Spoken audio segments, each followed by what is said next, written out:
Hi you guys, welcome back to another episode of Vibes Digest. It's your host, Cameron St. Clair, and I am so freaking excited to digest this week's news with you all. I am not gonna lie, if you are watching this on YouTube, you should definitely follow me, by the way, Vibes Digest Podcast on YouTube. You'll notice probably me squinting a little bit. Yeah, your girl took off her glasses, no contacts in her eyes today. You might be like, Cameron, why are you purposely making yourself blind? Listen, every time I do a clip, for whatever reason, I don't like how my glasses look on camera. And I'm always regretting wearing glasses while filming. So now I'm choosing just to be purposely blind. Look, I can't put contacts on. If you guys wear glasses, you completely understand. I slept in my contacts last night and here we are. I need a couple hours without them. Don't want to wear my glasses, so I guess blindness is where we're going with this? I don't know. Do you guys want to know something so crazy? Tell me why I'm literally recording this episode the day I plan to upload. I know that's insane. Typically, I'll record on like a Sunday or a Monday, and I always upload on a Wednesday. However, child, these past 72 hours has been absolutely insane for me. Let me just go ahead and tell you. So a couple weeks ago, I booked my Amtrak ticket back to Maryland for Thanksgiving. Why am I going to Thanksgiving on the 20th? Hey, you gotta do what you gotta do. And because I'm taking my cat, who actually costs more than my ticket for all these trains, yes, I'm not joking, my ticket would be like $35, and Lila's ticket, my kitten if you don't know, would cost $49. I almost was like, are we sure she can't stay here by herself for a week? No, she's a kid. She's like 5 months. I know that would be absolutely horrible to do. However, it was a thought. It was definitely a thought. So yeah, I booked that a couple weeks ago, and then last minute I had to come home for the weekend, but I needed to be in New York on Tuesday because I had so many meetings, a webinar, happy hour, dinner, and this is my last time being in the office before Thanksgiving. So yes, I went and booked a ticket to Maryland Friday. I came back at like 12:30 a.m. on Monday, went to work on Tuesday, got to work, had meetings starting at 9 a.m. My roommate Unique was like, girl, I knew it was a busy day when I literally woke up and you were already on your way to work. Like, that's insane. I know. And I did not come home until around like 10:30. I think my body gave up. I kid you not. Well, my body gave up, and after a few margaritas, I definitely passed out on the couch. And then I woke up around like 4 a.m., kind of in a panic. Like, you know when you wake your mom or you tap your mom and she's like, yeah, that's exactly how I woke up this morning. I'm like, oh my gosh, I did not record my podcast episode. Girl, what is your problem? So I took a shower, and now it's currently 5:39. I packed my suitcase. I packed all of Lila's things, and now I'm recording my episode before I hop in an Uber or Subway. I don't know, y'all. I checked them Uber prices. Why was it looking like $65 for me and Lila to get to Amtrak? Baby, she might be learning what a Subway is today. The only thing is I'm going during like rush hour. My train leaves at like 9:30ish in the morning. And if you know, like that is prime time for workers, meaning I might have to stand with my cat on that subway. I don't know if that's worth it. I don't know. But let me go ahead and get right into what today's episode is all about. I feel like there's been a lot of news. And you know what? This is the one time that I actually don't mind recording the day of, because I kept finding like new announcements or seeing new announcements on like Sunday and Monday. So this episode will actually be like really up to date. Well, let's kick it off with Vibe Spotlight. As you guys know, Vibe Spotlight is where I highlight a particular artist, and today's artist is going to be Drake.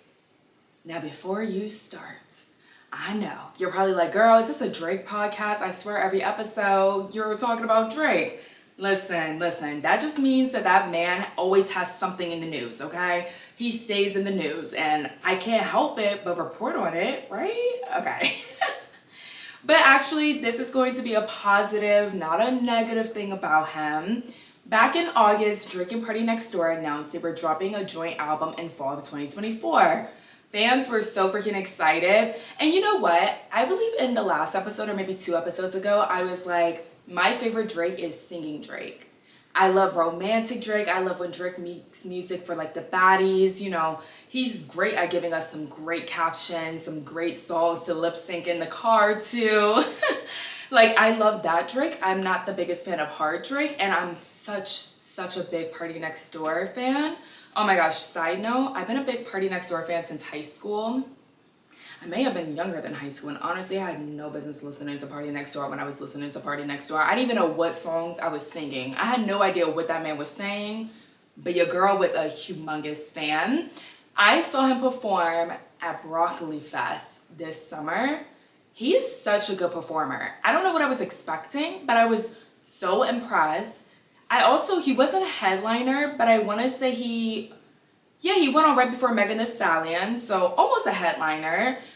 Kind of like an opener, if you will. And I was like, wow, like, why would they have PartyNextDoor before Meg? And like, why would you do it so late? Like, I didn't understand that, especially as at a festival. No, y'all. No. I immediately understood once he hit that stage. First of all, Black folks love PartyNextDoor. Let's get that straight, okay? DMV loves him some PartyNextDoor, all right? Everybody was singing. We were like singing our hearts out. That man really killed it, and his dancers killed it too. I love the fact that he actually put on a proper show. I do wish he walked around the stage a little bit more, because especially since me and your girl MJ was in the VIP, and that was like off to the side, not like directly looking at him. So there was a lot of times where we couldn't see him because he wasn't moving on the stage. He was like performing and like singing a microphone, you know, and where he was positioned, it was kind of hard to see him from the side. Anyway, amazing performance. But back to what I was saying, PartyNextDoor and Drake said back in August that they were dropping an album in fall 2024. Well, Drake, it's the middle of November. You have about 2 more Fridays. I mean, hey, granted, and you know what? I don't know if Drake is the type of artist to do something like this, but perhaps Tyler, the Creator, has inspired some people, and he might not drop on a Friday. He might drop on a Monday, Tuesday, Wednesday, whatever other day, you know? Highly doubt it. I don't see him doing that. But with that being said, baby, fall is almost over. I fear once it hits December, even if, like, I don't think winter actually starts until probably the middle of December. I could be very wrong. Don't quote me on that. I have no clue actually when winter starts. But in my head, I never go by the official dates. I always go by months. So you know how, like, summer doesn't start until, like, June 20 something? Yeah, no, June 1st, it's summer in my mind. Okay, after Memorial Day, it's officially summer. December 1st, baby, that's Mariah Carey's month. Okay, we're listening to Christmas music. Nobody try to listen to Drake and PartyNextDoor. That's not true. We all want to listen to, we're probably going to listen to them in December.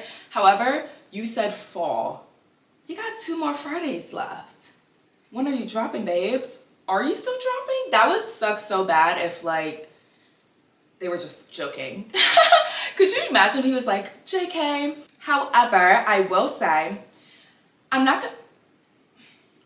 It's actually funny though, because a lot of fans are speculating that he's dropping soon because he posted a picture and he cut his hair off. Yes, our favorite Canadian man. Actually, let me take that back. Is he our favorite Canadian man? Because again, Justin Bieber. JB might... He's neck and neck. Okay, he's neck and neck with JB. But let's just say for now, our favorite Canadian man chopped off those ponytails, y'all. He posted a little selfie with his little duck lip pose. Yeah, you know the pose I'm talking about. And people were like, oh my gosh, old school Drake is back. Honestly, it reminded me of Views Drake, and that is my favorite era of Drake. It's also kind of poor timing. Now, I don't believe that Drake actually cares as much. Like, he kind of taps into the memes of him. He taps into, like, what everyone, you know, try to, like, say about him with his hair and whatnot.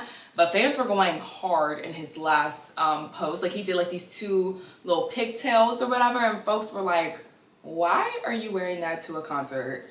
And then you cut your hair after, like, social media, Black Twitter was going on you. Now, however, this could have been, it was made probably just a mere coincidence. I highly doubt he did it because fans were making fun of him. With that being said, a lot of people are saying, hey, like, we're seeing old Drake back. perhaps the album is coming soon. And again, you only have about 2 more Fridays before people are no longer considering this fall.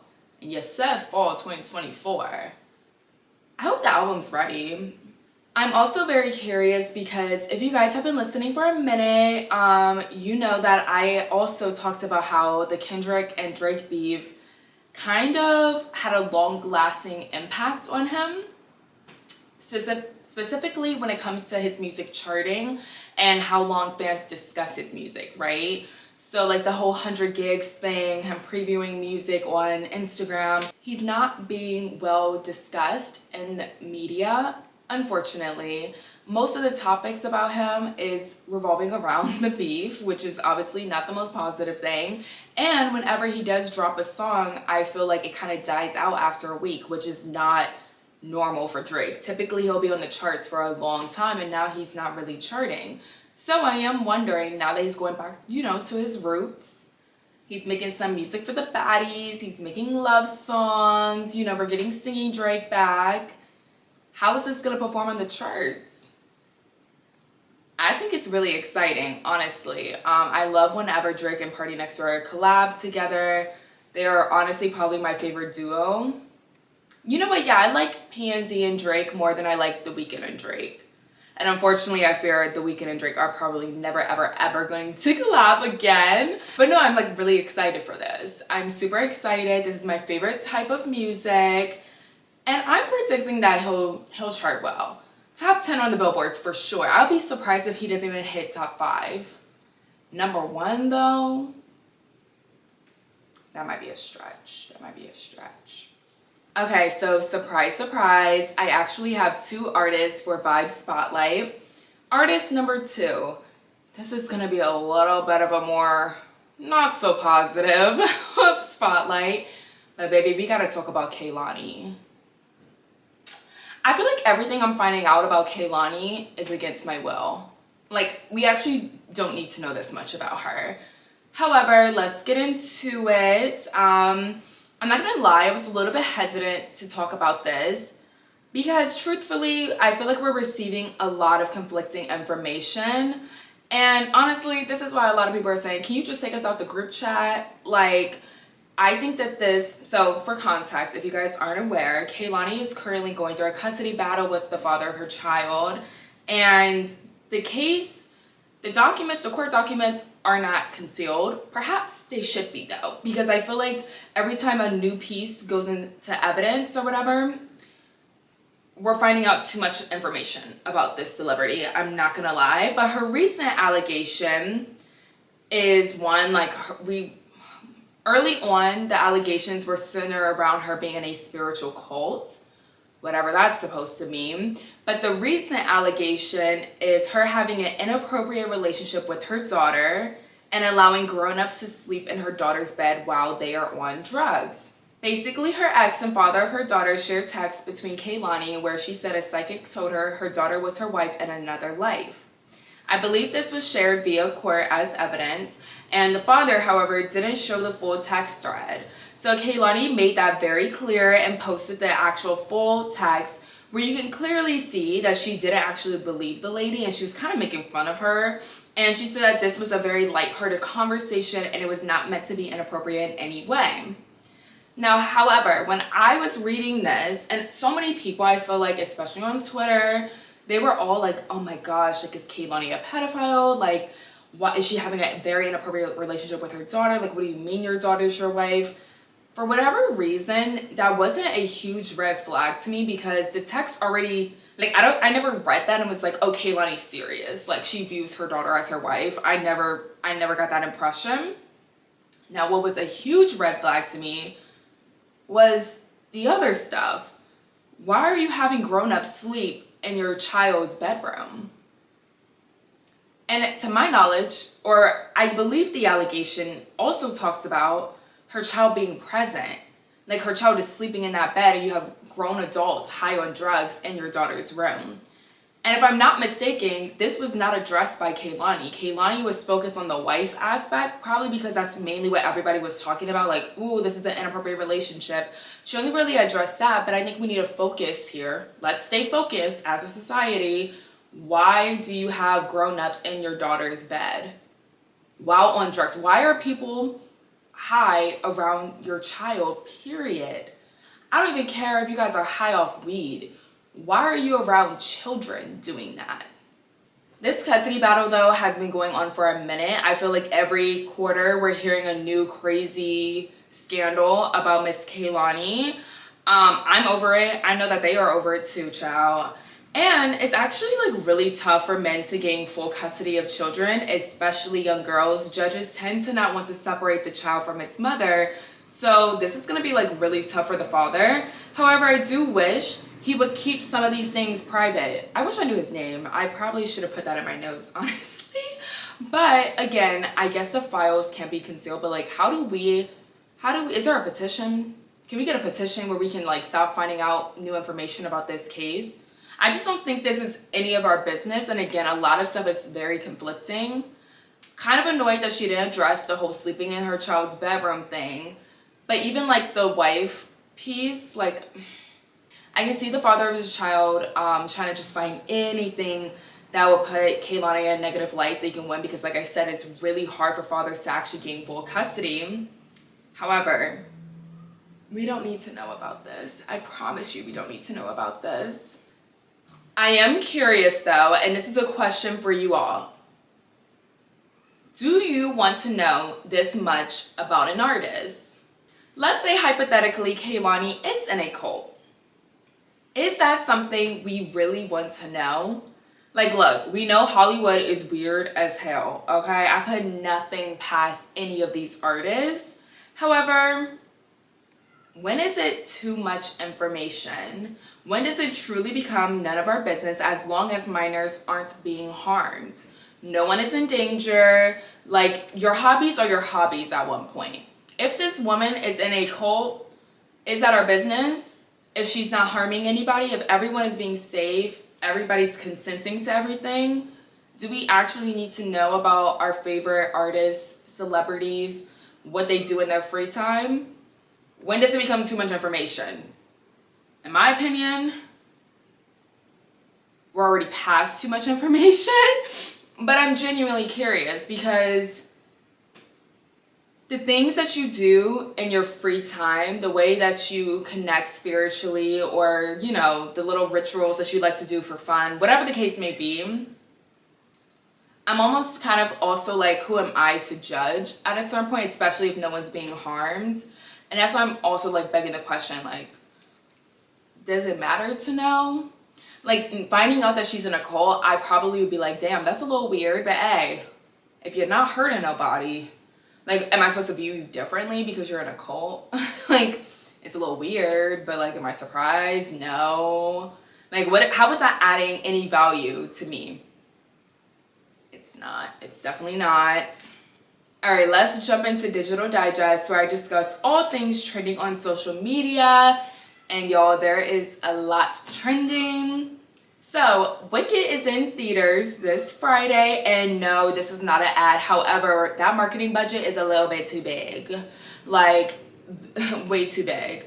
When I wrote this outline, it's actually so funny. I was like, oh my goodness, like, did y'all have $1 billion put aside for this damn movie? But why are there actual rumors that they spent that much money? I would be, if they spent, they had to spend at least hundreds of millions of dollars. I mean, from private screenings with the Kardashians to SNL appearances to being interviewed by every media outlet possible. These ladies are all over, and I'm seeing some mixed reviews. I'm honestly seeing some mixed reviews. Some people are loving it, but most people are questioning the amount of tears. To the point, I'm seeing a lot of conspiracies, and I know you guys are seeing them too. One, people are wondering if something bad actually happened on set, and is that why Ari and Cynthia... I'm sorry, I just stopped because I'm like, can I call Ariana Ari? You know how you're like, certain nicknames should be only for, like, friends? I just call Ariana Grande Ari, like that was my homegirl. Anyway, like I was saying, people are wondering if something bad happened on set with Ariana and Cynthia. Are they, like, trauma bonding? However, social media does not understand the true definition of trauma bonding. That is not trauma bonding. But every time they cry, they talk about their emotional experience. People are like, what happened to y'all on that set? Some people are also saying they have a sexual relationship, and I think that's a little bit of a stretch. People think that they have a sexual relationship, and that's why they feel so connected.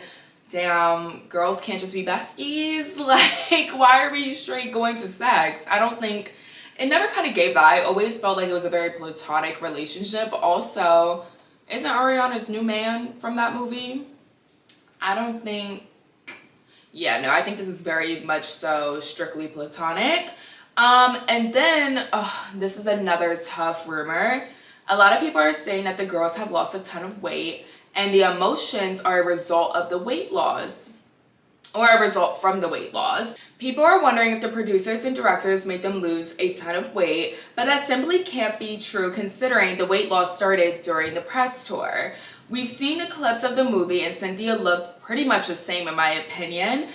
If anything, I'm guessing the stress of the press tour and busy schedules are probably making their eating schedules all over the place. I believe that the weight loss happened post-filming. If I'm not mistaken, I think they filmed also during the pandemic, but think about their schedules. Not only are they like doing heavy press tours and press runs in the United States, it's also international.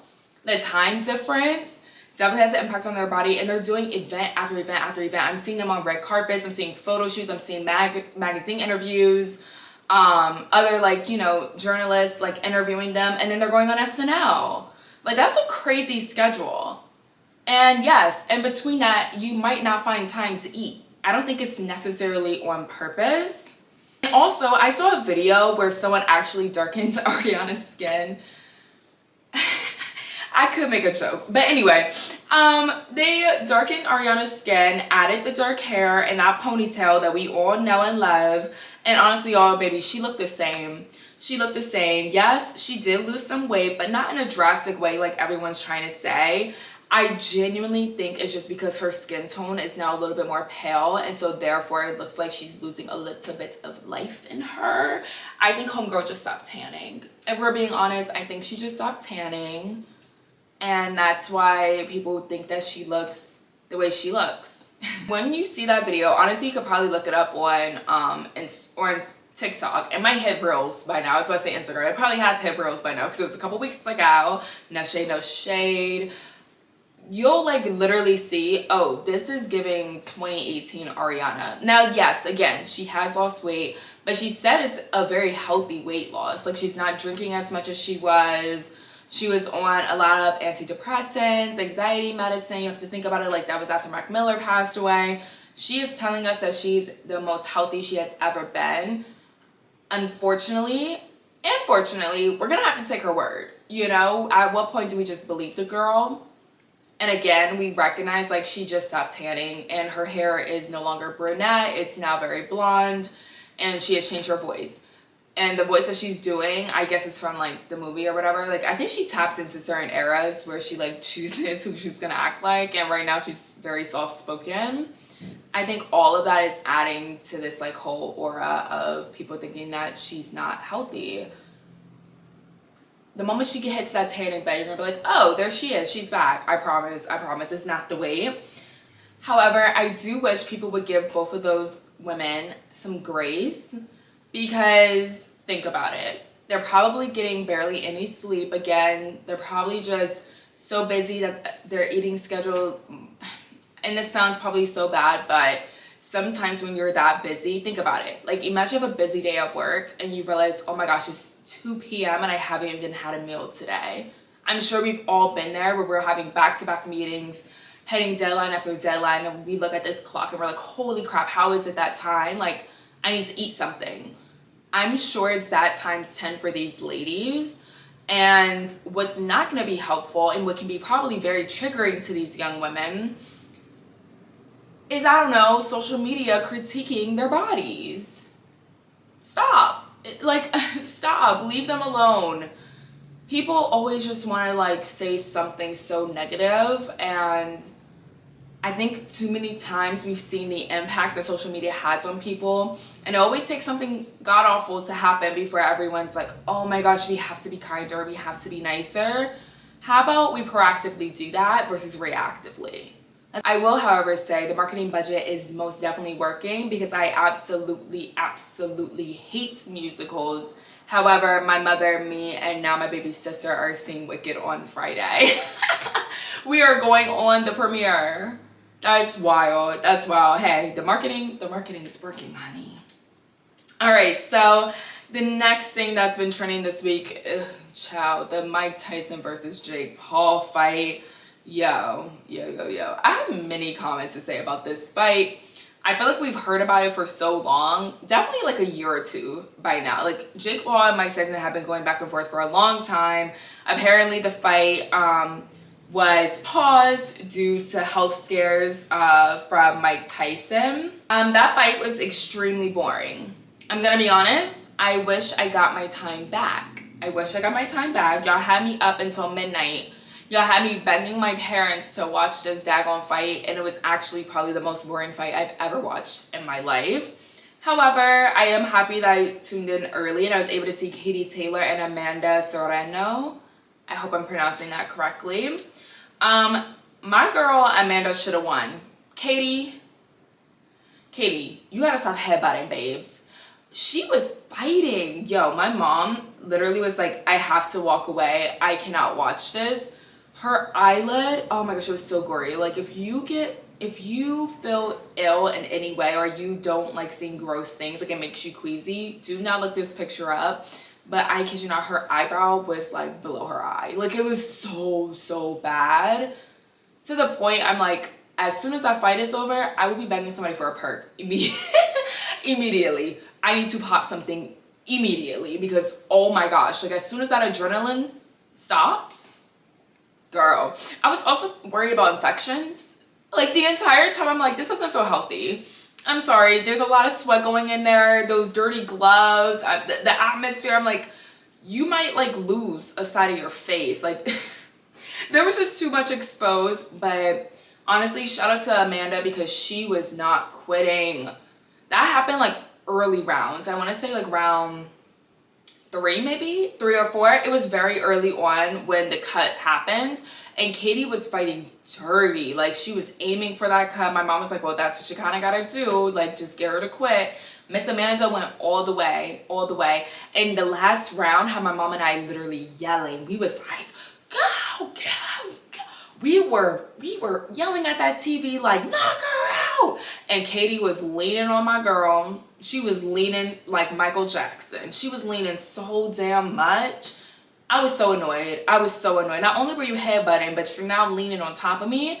Those girls were tired. They fought their butts off. And Amanda sadly lost again because I know this was a rematch. And she lost, I believe by 1 point. Well, I guess 2, for majority. And that was very upsetting. There's a lot of controversy about that. People feel like Katie was fighting dirty. She should have had more points deducted. And an interesting fact that like Amanda's coach said was she's had 50 fights and the only 2 times that she's ever been cut or like, had the only time she's been cut was literally in the fight with Katie, babes. Wait, the coach was funny as hell. He said Katie is a very attractive girl, but that head is big as hell. And he's not wrong. She do got a big old head. Part of me was like, hey, you gotta get it how you get it. But I feel like you can only say something like that in a non-professional setting. Like if we're street fighting, oh baby, I'm fighting dirty. I'm pulling hair, I'm throwing stuff. I might be headbutting too. Especially if you really swinging or I'm biting, I'm doing whatever I need to do. However, we are in a professional setting. Babes, please, let's follow the rules. Stop headbutting. I beg. But yeah, back to the Mike Tyson and Jake Paul fight. We could have really just stopped it with those ladies, honestly, because the fight was just so boring. And now like the whole, their coaches and media people or whatever, their response is like, oh, but y'all didn't have to pay for the fight. Thank God. I would be like suing. I would probably dispute that charge. If y'all made me pay for that fight, I would dispute it immediately. I would have been at my bank the next day. Chase, hello? Yeah, go ahead. That was fraud. That was fraud. That fight was so boring. And I'm also not understanding the contract situation. I don't understand how Jake Paul ended up with $40 million, but Mike Tyson only got $20 million. Double? You get double? And that was already before whether or not somebody won. Like, Mike Tyson could have won that and literally would have still been double.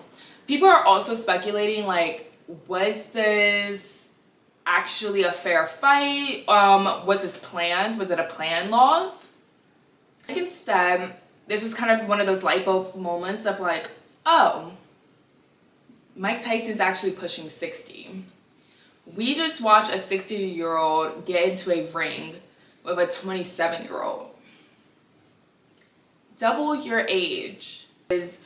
I was watching Mike Tyson's training videos and I was like, oh, like he's got this. Like I thought he had this in the bag. I thought he was gonna knock him out.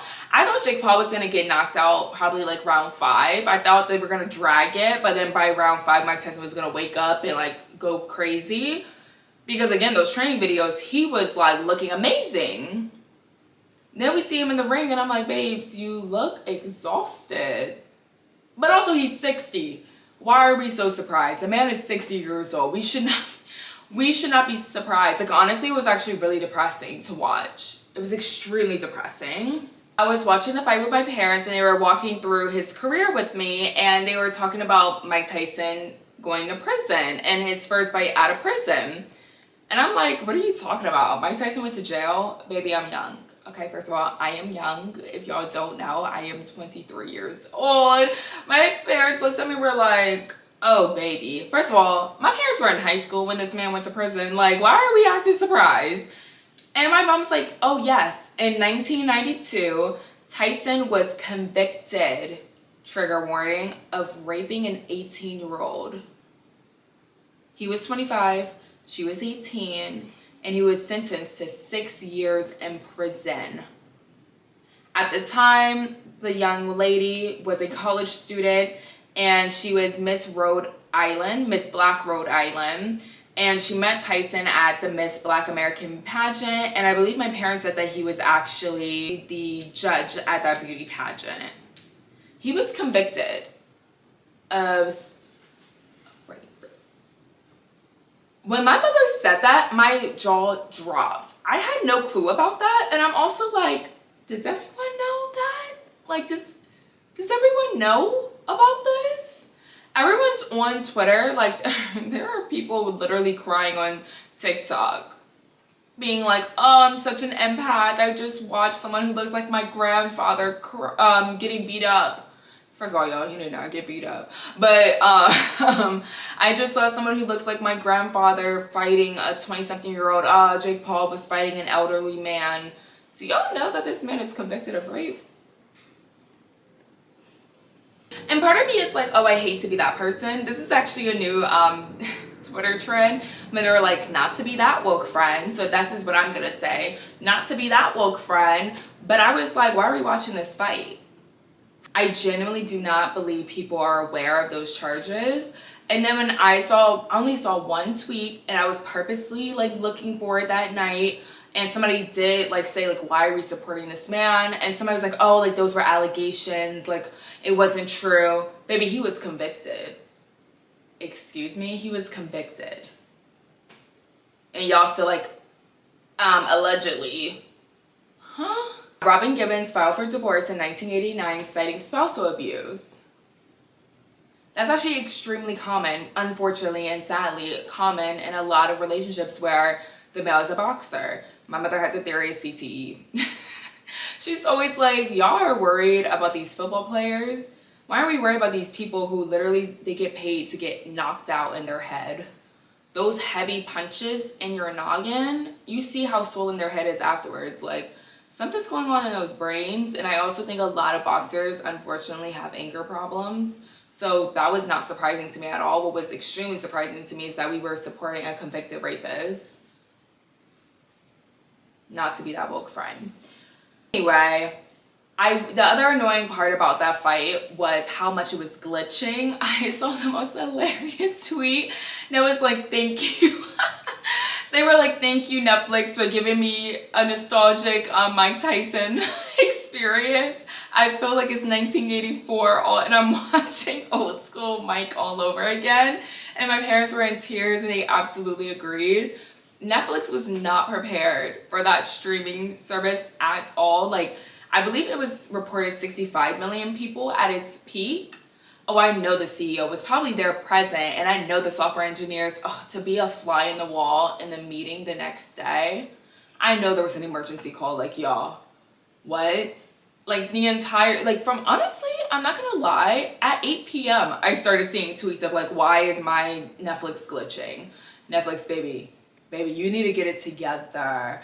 My mom was like, also, they need to call Peacock. She was like, it should have been Peacock. Or what was the other one? Maybe my dad was like YouTube TV or something like that, but all I know is Netflix needs to get it together, especially after the next announcement, Beyoncé. She is performing at halftime at the Ravens versus Texans game on Christmas Day. I am chronically online, so if I keep saying I saw a tweet, baby, I'm on Twitter like nonstop. Somebody tweeted, this is probably the most any billionaire's wife has ever worked. Ever. You're working on Christmas? But no, I'm so excited. I will definitely be tuned in. I don't care what time it is. We might be at Christmas dinner and I'm telling everybody I gotta go. Mid like passing the cornbread and I'm like, oh, I hear Beyonce. I'm not too sure how much Jay-Z has an impact into this decision. I would imagine he definitely plays a role in it, especially with his whole like Roc Nation and NFL contract. However, if he does have a role in this, he is feeding us. Okay, he is feeding us well. First, we get a halftime performance from Beyonce, then we get Kendrick. What? Also, people are like, whoa, Beyonce tweeted about this. Like, this is huge. Do we think that there's going to be a tour announcement? I wonder if she's going to introduce Act 3 instead. That would be really dope if she introduces Act 3. For some reason, I don't see Beyonce going on tour during Act 2. I always said this. I feel like Beyonce does really well playing some of her older music. You know, like she's never just going to play the album straight through. She always, on every single tour, she's always choosing at least like 3 to 5 songs. I would argue 2 to 3 songs definitely per album of her older music. And I don't know many songs that would transition well with Cowboy Carter. So I really don't think that she's gonna announce a tour, and maybe I am speaking too soon and this could be very wrong, but that's just my prediction. I don't see it happening. We are unfortunately over Act 2, especially post-election. Okay, like we're tired of seeing the American flag with her. No one's feeling American right now, B, at all. I'm also thinking that I wonder if she'll perform actually some of her older music. She's definitely gonna tap into the country for sure. I mean, like you're performing in Texas, you know? So she's definitely tapping into this country. But I'm predicting that she's going to tease at least one song. That's my prediction, okay? You're hearing it first. She is going to tease at least one song from Act 3 during that performance. Let's see if I'm right.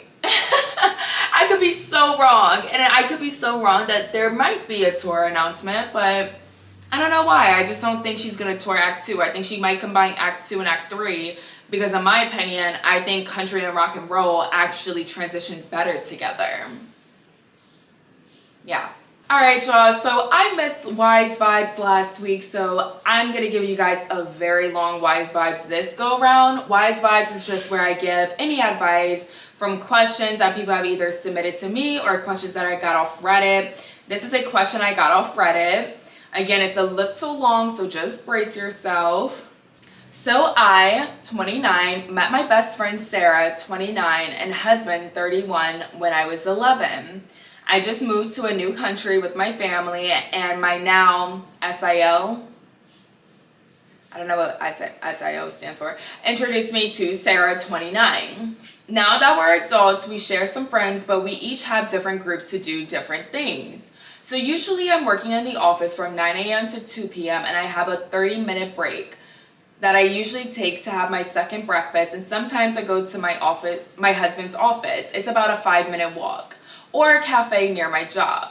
Sometimes I have to work out of my office or go to another city. Every now and then I mention to Sarah if I have to travel for work during the week in a casual conversation.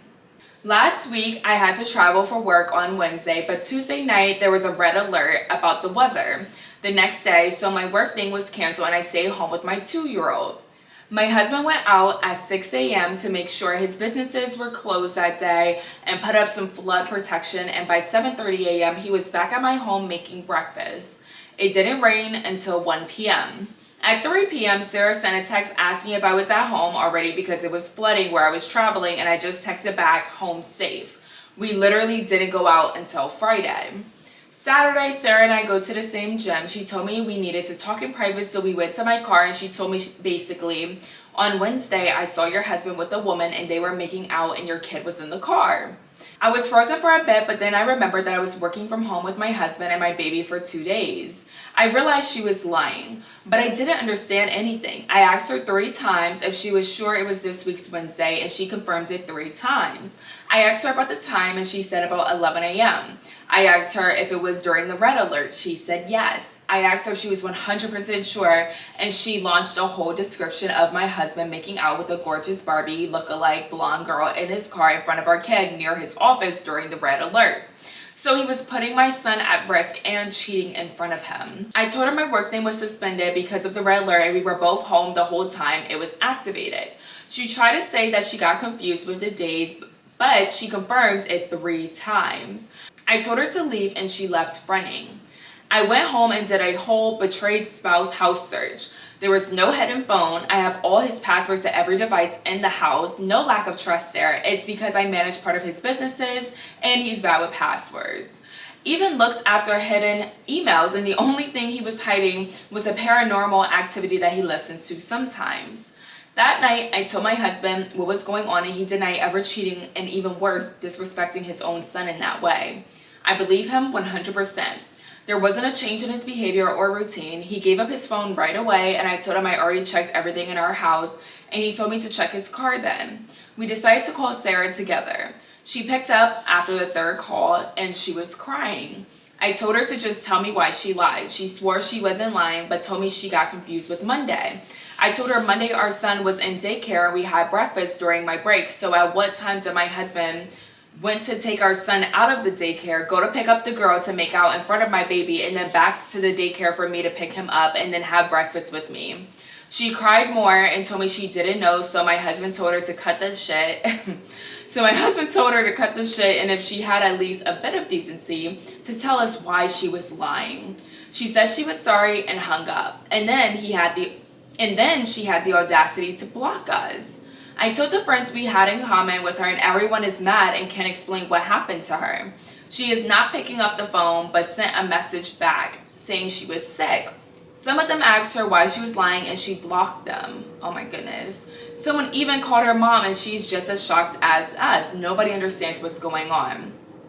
I thought maybe it was a crush that she had on my husband, but my husband never really liked her that much, so we never really paid attention to her. She isn't even added on his social media because he never liked her when Sarah was his sister's friend or when they became my friend too. They don't interact unless it is necessary, so to say she got a crush so big she thought it was worth it to try and break up a family, I don't know. I do know that sometimes she gossips a little bit too much, or sometimes she talks about things she shouldn't, but I never thought it would develop into something this big. I had this girl on my side for really hard times. I had her back when she needed me. She was one of the first persons I told about my wedding and pregnancy. I love this girl since she was little. I just don't understand, and she's not talking to anyone.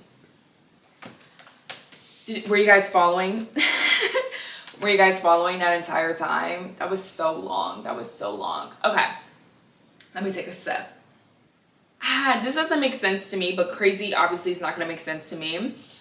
My first theory is she could be bored, and for whatever reason, she thought it would be fun to tell you a lie so dramatic. And then when she realized, oh my gosh, this is actually not going my way, that's why she started freaking out and crying, right? 2, she's jealous. She's jealous not of you probably having, like, she could like your man, but for some reason, I don't think she likes your man. I think instead, if she had a big crush on your husband, she would have been going after your husband. That's my theory. I think instead that she's jealous of the life that you guys have built together. I think she's jealous that you're, one, married. Two, it sounds like you have a lovely family. You have a nice little baby, a nice, I believe, a son, if I'm not mistaken. So I think instead she's probably jealous of the life that you have built for yourself. And she might want that herself. And she might want it for herself so much that she's willing to ruin it for you. That's a really hard pill to swallow, but that's probably the best theory I can think of. And misery loves company.